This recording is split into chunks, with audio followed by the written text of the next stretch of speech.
hello guys आज के मेरी मोर आंटी रो पार्लर जेनटा पदमपुरा अच्छे आर हेतार ना हेला लोटस ब्यूटी पार्लर आहिजन मेन रोडे हेटा अच्छे हे पार्लर आउ तापरे हे मुई मोर बाल के धुइला परे मुई कटे कोनी काहे मोर बाल हेजन तले टिके टिके हे छिड़ी हिसी हाँ हेटा बहुत ही जाइथिला न बोले मुई कटे करथिनी हेंता भी मोर 2-3 थर काटनी न हेतरा लागी इथर जदि बेसी काटी गला बोले आनी पढ़ा बोली मुई बहुत डरी थिनी ए देख मो मुंह देखला पर तमे जानी जीवा मुई हेंता डरी था जे यहाँ जिन्नी दा हम आंटी अधा कंप्लीट कले न भी और हम मुंह पूरा एंता बाल काटला बेला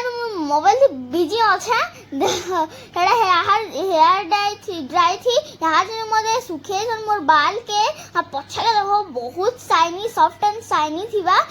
यहाँ टिके वेट करो यहाँ जिन्नी भूतनी बने देला मते देखो हेंता भी हेते से भी मुई मोबाइल से पूरा बिजी अच्छे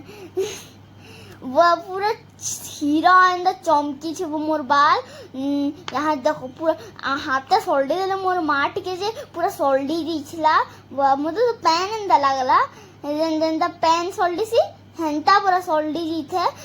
जेन टुडे शैम्पू लगे छंजे आरो बहुत दाम के शैम्पू भी ना हेतर असर भी हेंता पड़बा बोले के हेते शाइनी हेला थैंक यू आजर ब्लॉग हेते ना सबे लाइक एंड कमेंट करबा आरो बहुत सारा सब्सक्राइब कर